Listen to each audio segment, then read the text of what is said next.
우리 옛 속담에 꿈보다 해몽이 좋아야 된대. 무덤에서 걸어 나오는 괜찮네요. 근데 아무도 안 놀라시네.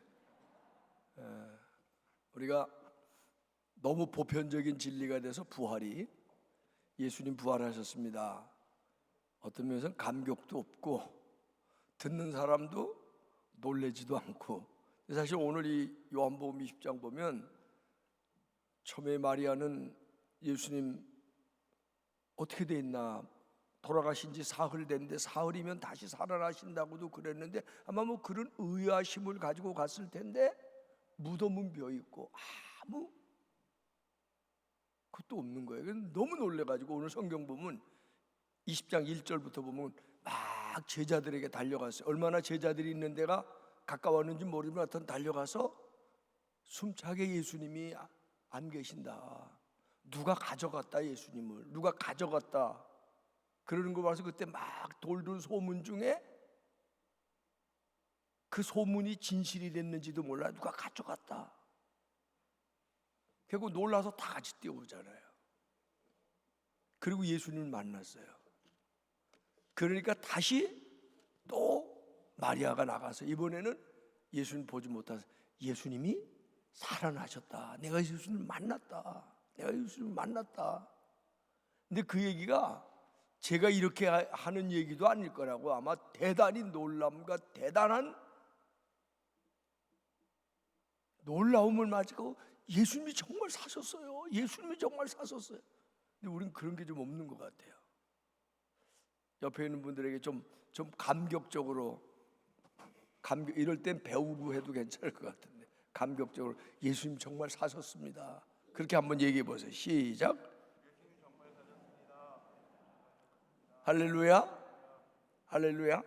오늘 말씀 전하라고 명령을 받고 말씀을 준비하다 보니까 제일 행복한 사람, 가장 행복한 사람 그렇게 정했는데, 정해놓고 다시 생각해 보니까 제가 여러분에게 몇 번 얘기한 것 같은데, 그 서양 사람들은 이 부활절은 이상하게 해피 이스터 그래요. 행복한 부활절이 되세요. 해피 이스터, 해피 이스터, 그런 얘기 참 많이 해요. 예수님의 부활하심이 나에게 행복해졌다, 그런 얘기인 것 같아요. 성탄절은 이 사람들이 해피 크리스마스라는 말을 잘 안 해요. 이상하게 메리 크리스마스. 예수님이 이 세상에 오셨어요, 기뻐하세요, 기뻐합시다, 메리 크리스마스, 메리 크리스마스 그러는데, 부활절은 만나면 거의 예수 믿는 사람은 해피 이스터, 해피 이스터, 해피 이스터 그러거든. 저는 오늘 여러분에게 제일 행복한 사람, 가장 행복한 사람, 그런 제목으로 말씀을 나누려는데, 누가 가장 행복할까요? 저는 오늘 예수님을 만났더니 막달라 마리아가 가장 행복한 여자, 가장 행복한 사람이었을 거라고 그렇게 생각합니다. 왜냐하면 마리아는 요한복음 20장에 이제 등장하는데, 그 전에 성경들을 찾아보면 귀신 들렸던 여자였대요. 근데 정확하게 귀신 들려 병들었던 여자라고 표현하는데, 어떤 병에 걸렸는지, 어떤 무슨 귀신에 들렸는지 모르는데, 그 당시 전통적인 표현 중에는 저 사람 귀신 들렸어 그러면 저건 뭔가 못된 짓을 한 사람, 도덕적으로 흠결이 있는 사람, 뭔가 비정상적인 사람, 그런 사람을 얘기할 때, 조금 더 나가면 좀 악한 사람 얘기할 때 저 귀신 들렸어, 그런 얘기를 많이 했대요.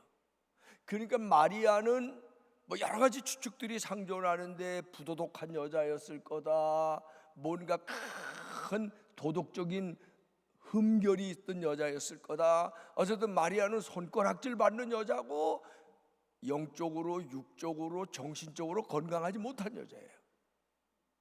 그렇게 손가락질 받고, 그렇게 사람들이 경멸하고, 그렇게 사람들이 이상한 눈으로 보면 행복했을까요? 불행하죠. 자존감도 없을 거고, 얼마나 불행하게, 얼마나 자기 자신에 대해서 부정적인 이미지를 가지고 살았었을까요? 그런데 그 여자가 예수님을 만났어요.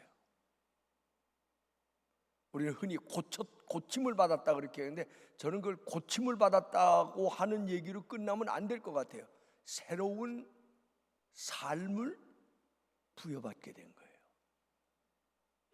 없어졌던 자존감이 살아나고, 절망했던 마음에 희망이 생기고, 이제 새롭게 살자, 다시 살자, 본어게인 했다. 아마 그게 이 마리아가 예수님을 만났을 때 일어났었던 일일 거라 저는 그렇게 믿습니다. 예수님 만나면 행복해지는 줄로 믿으시면 아멘 합시다. 사실은 그런 마음에서 저와 여러분은 다 예수님을 만나서 이 세상에서 가장 행복해졌던 마리아처럼, 우리도 예수님을 만나서 가장 행복했던 마리아와 같은 사람이 될 수 있어야 될 줄로 믿습니다. 예수님을 만난다는 거, 세상에 가장 행복한 일이라고 하는 이런 놀라운 가치 기준이 여러분에게 오늘 아침 더 분명해지고 더 새로워지는 복된 아침이 되시기를 주님의 이름으로 축원합니다. 예수님을 만나서 행복한 인생, 새로운 인생을 살게 된 마리아는 어떻게 변했는 줄 아십니까? 예수님에 대해서 가장 충성스러운 사람으로 변했다는 사실이에요. 할렐루야, 할렐루야. 그래서 성경에 보면 그때부터 마리아는, 여자는 제자의 반열에 못 들던 시대예요. 대단히 죄송하지만. 그런데 나중에 성경 보면 마리아는 제자 중에 한 사람처럼 여겨지는 그런 많은 언급들이 나오고, 예수님을 계속 따라다니면서 자기의 있었던 재산, 얼마였는지 알려진 게 없어요. 자기가 가지고 있던 것들로 예수님을 공개하고 예수님의 제자들을 공개하는 그런 역할들을 했는데, 누가 하라고 시킨 게 아니라 자기가 기쁜 마음으로, 자기가 너무 행복해서, 자기가 예수님 때문에 다시 살아난 것이 너무 좋아서 그렇게 평생을 예수님을 따라다녔던, 그러니까 제자죠. 제자로서의 삶을 사는 거예요. 예수님이 그렇게 존경하고 사랑해서 따라다니셨는데 십자가에 처참하게 돌아가셨습니다. 사람들이 많이 손가락질합니다. 사람들이 많이 비웃습니다. 사람들이 많이 조롱합니다. 예수님의 죽음에 대해서. 마음이 약한 사람은 쥐구멍에라도 들어가고, 아유 괜히 예수님 따라다녔나, 그렇게 후회할 수도 있어요.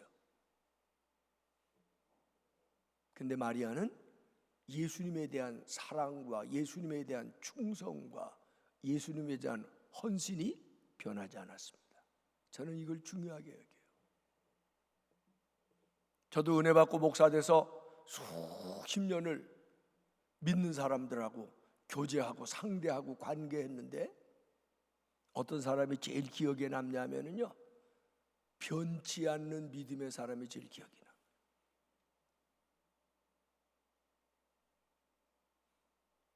충성도 변치 않는 충성이 충성이지, 한때는 되게 충성하는 것 같다가 어느 날 변질했어요. 근데 저는 마리아를 보면서 종종 그래요. 누가 여자의 마음을 갈대라 그랬나? 사실은 예수님 십자가 달리셨을 때 변질됐던 사람들은 남자죠. 그런데 마리아는 끝까지 예수님에 대한 충성심을 놓지 않았습니다. 여러분 이 부활절이라고 부활절을 축하하자고 새벽에 나오시라 그래도 잘 안 나오시잖아요. 근데 마리아는 그 새벽에 누굴 깨워서 같이 데려간 것도 아니고, 누구하고 약속해서 동맹을 맺어간 것도 아니고, 자기 혼자 예수님의 무덤을 찾아간 거예요. 그건 어떻게 보면 무모할 수도 있고 안 해도 될 일 같은데, 그 새벽에 예수님 무덤을 찾아갔어요. 왜일까요?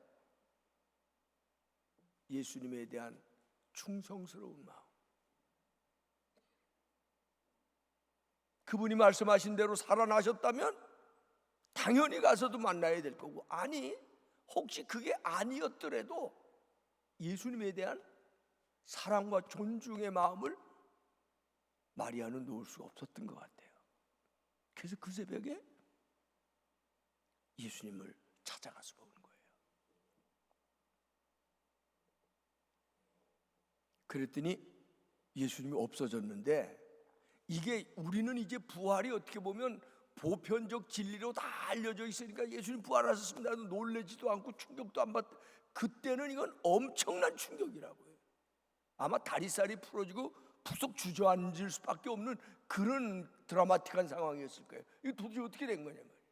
그러니까 순진한 마리아는 예수님이 다시 나실 거라고 했었던 얘기도 아마 순간 잊어버린 거예요. 너무 당황한 거예요. 누가 예수님의 시체를 옮겨간 거 정도로만 생각했어요. 그래서 되다름질 쳐가서 예수님의 제자들 몇 사람을 집의 문을 두드립니다. 내가 오늘 새벽에 예수님의 무덤에 가봤더니 예수님의 시신이 없어졌어요. 그러니까 놀래가지고 며칠 와서 달려보니까 무덤은 비었어요. 그러고는 남자들은 또 어디로 갔는지 몰라. 그러고는 마리아는 빈 무덤 앞에, 돌이 옮겨진 무덤 앞에 앉아서 오늘 요한복음 20장 11절 보니까 울고 있었다 그랬어요. 울고 있었다. 요한복음 20장 11절에 보니까 마리아는 무덤 밖에 서서 울고 있더니 울면서 구부려 무덤 안을 들여다보니. 왜 울었을까요? 아무도 몰라요. 당황해서, 슬퍼서, 안타까워서, 그런 많은 마음들이 교차했을 거예요. 이게 도대체 어떻게 된 걸까? 도대체 예수님 어디로 가신 걸까? 누가 예수님을 모셔갔을까? 이럴 줄 알았으면 내가 좀 더 일찍 잠을 안 자고 와서라도 이 무덤을 지켰었어야 되는데 아마 이런 마음으로 울고 있었을지 몰라요. 순간 마리아는 슬퍼진 거죠. 당황해진 거죠. 절망했을지도 몰라요. 정확히 우리가 알 수는 없어요. 그런데 반전이 일어납니다. 천사가 나타나요. 더 놀라운 반전은 천사가 나타난 줄 알았는데 예수님이 서 계신 거예요.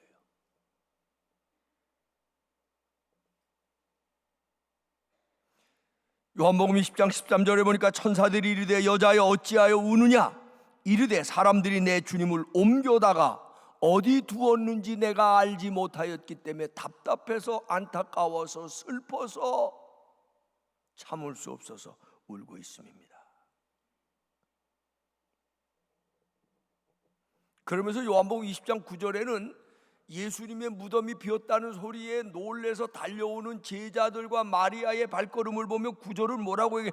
그들은 성경에 그가 죽은 자 가운데서 다시 살아나야 하리라 하신 말씀을 아직 알지 못하더라. 알지 못하는 거예요. 부활을 아직 못 믿은 거예요. 그런 상황 속에서 마리아가 울고 있는데 16절에 보면 예수님이 나타나셔서 이렇게 말씀하십니다. 예수께서 마리아야 하시거늘 마리아가 돌이켜 히브리 말로 라보니, 선생님. 요한복음 10장 17절에 예수께서 이르시되 나를 붙들지 말라. 내가 아직 아버지께로 올라가지 아니하였노라. 너는 내 형제들에게 가서 이르되 내가 내 아버지 곧 너희의 아버지 내 하나님 곧 너희 하나님께로 올라간다 하라 하시니. 짧은 얘기고 너무 문자적으로 제가 충실하게 묵상을 하고 들어가는지 모르지만 저는 이 짧은 스토리를 통해서 이런 생각을 해봤어요. 예수 믿는 사람에게도 어떤 모양이든지 어떤 환경이든지 슬픔이 올 때가 있구나. 두려움이 올 때가 있구나. 곤란하고 당황스러운 일이 생길 수도 있구나. 그렇잖아요. 마리아가 그랬잖아요. 왜? 예수님 만나고 그에게 그의 삶이 새로운 삶이고 기쁨의 삶이었는데 뭐 예수님은 십자가에 처참하게 돌아가시고, 그리고 예수님의 시신이 지금 없어진 상황 속에서 마리아는 슬퍼할 수밖에 없고, 어떻게 보면 낙심할 수밖에 없고, 두려워하거나 불안해할 수밖에 없었어요. 그런데 예수님이 또 나타나시는 거예요. 울고 있는 마리아에게 나타나시는 예수님. 조금 연상이지만 여러분이 삶 속에 때로는 지치고 아프고 슬프고 낙심돼서 울고 있을 때 반전입니다. 예수님이 여러분에게 나타나시는 거예요.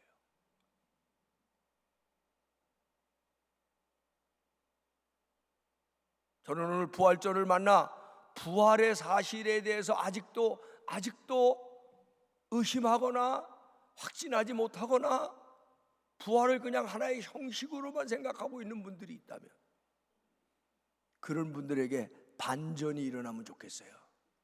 마리아야 하고 예수님이 오셔서 부르셨던 것처럼, 아무개야, 아무개 집사야, 아직 교회를 다닌 발걸음이 그리 오래됐는데도 부활을 의심하고 있냐? 아무개야, 믿음 생활을 그렇게 오래 했는데 아직도 두려우냐? 슬프냐? 그런 반전이 여러분에게, 제게 일어날 수 있는 부활의 역사가 되시기를 주님의 이름으로 축원하고 축복합니다. 마지막으로 함께 말씀을 나누고 싶은 것은, 예수님이 나타나니까 마리아가 처음에는 놀랬겠죠. 그러나 그 놀램이 기쁨으로 바뀌게 된 줄로 믿으시기를 바랍니다. 그 놀라움이 기쁨으로 바뀐 거예요. 예수님이 물론 마리아에게 나타나서, 마리아야, 내가 아직 천국으로 올라가지 않았지만 내 하늘 아버지가 계시는 천국으로 갈 터인데 너는 가서 제자들에게, 나를 따르던 이들에게 그렇게 전하라, 말하라. 그리고 예수님은 사라지셨어요. 그게 오늘 요한복음 20장을 국한해서 보면 그래요. 그랬더니 그때 마리아가 어떻게 갔을까?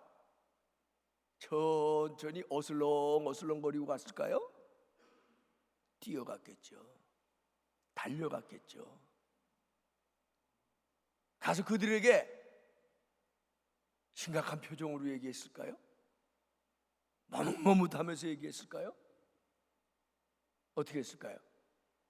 기쁨으로 달려가서, 예수님 살아나셨어요. 내가 봤다니까요. 예수님이 부활하셨는데 하늘 아버지가 계신 천국으로 올라가신다고, 우리로 말하면 승천이에요. 승천하신다고 그렇게 여러분에게 전해달라 그랬어요. 예수님 내가 봤다니까요. 예수님 내가 봤어요. 예수님 봤어요. 아유, 놀랍지 않아요? 얼마나 놀라워요. 예수님 말씀하시던 대로 살아나셨어요. 그렇게 만나는 사람마다, 아니 일부러 사람들을 만나러 쫓아다니면서 마리아에게는 그날부터 기쁨의 역사들이 일어났대. 그래서 저는 제 설교 본문에 기쁨의 증거자가 되다.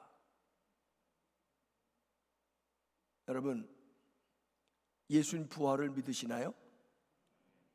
예수님의 부활을 경험하셨습니까? 여러분도 예수님의 부활 믿음으로 사십니까? 그러면 어떻게 해야 돼요? 기쁨의 증거자가 되는 거예요. 그래서 마리아는 그날부터 세상에서 가장 행복한 여자가 돼서, 가장 행복한 사람이 돼서 어디든지 걸음이 빨라. 왜? 빨리 사람들 만나려고. 어디든지 가면은 기쁨으로 말하니까 목소리가 좀 들떠 있어. 예수님이 다시 살아나셨어요. 여러분 못 믿겠죠? 내가 눈으로 봤다니까요. 내가 증거자예요. 예수님이 정말 말씀하신 대로 살아나셨어요. 그리고 나중에는 아마 예수님의 승천을 보고 난데, 예수님이 승천하시는 걸 내 눈으로 내가 감남산에서 똑똑히 봤다니까요.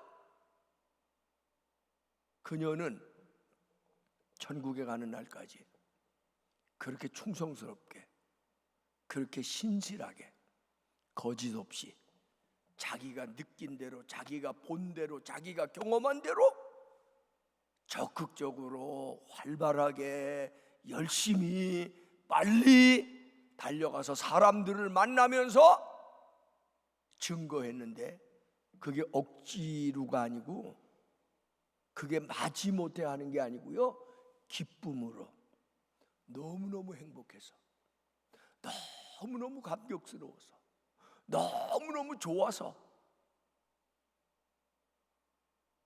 그게 부활이에요. 마리아는 그렇게 살다가 천국에 갔다고요. 누가 가장 행복한 사람입니까? 오늘 요한복음 20장을 보면 마리아예요. 어떻게 행복해졌어요? 예수님을 만나 처음에는 자기의 모든 지난날 질병과 아픔과 자기 부정의 그런 질곡 속에서 예수님을 만나서 새 사람이 됐어요. 새로운 인생을 살게 됐어요. 그 여자는 가장 행복한 여자예요. 예수님의 무덤가에서 슬퍼하고 울고 있던 그가 부활하신 예수님을 최초로 만났어요. 세상에서 가장 행복한 여자가 됐어요. 그래서 그는 천국 가는 날까지 빨리 어디든지 열심히 달려가서 사람들을 만나면 사람들에게 해줄 가장 좋은 소식, 가장 기쁜 소식은 내가 봤는데, 내가 만났는데, 예수님이, 나를 살려주신 예수님이 죽었다가 부활하셨어요. 그리고 그분이 승천하셨어요. 내가 눈으로 본 증거자라고요. 그렇게 기쁨으로 예수님을 증거하면서 그는 7 귀신 걸렸을 때 예수님을 만난 이후로 이 세상에서 가장 행복한 사람으로, 행복한 여인으로 그렇게 살다가 주님 앞에 갔습니다. 저는 저를 비롯해서 여러분 한 분 한 분이 이렇게 가장 행복한 사람으로 이 세상을 살다가 주님 앞에 갈 수 있게 되기를 바랍니다. 예수님이 우리를 가장 행복하게 만드셨습니다. 아멘. 예수님의 부활이 나를 이 땅에서 가장 행복한 사람으로 살아가게 만들어 주셨습니다. 예수님 때문에 우리는 행복합니다. 예수님 때문에 나는 행복합니다. 우리 한번 다 같이 따라 합시다. 예수님 때문에 나는 정말 행복합니다. 한번 다시 합시다. 예수님 때문에 나 정말 행복합니다. 감사합니다. 영광 받으세요. 고맙습니다. 죽는 날까지 행복하게 살겠습니다. 아멘, 아멘, 아멘. 오늘은 마지막 기도하면서 축도도 하라고 그러네요. 다 자리에서 일어나세요.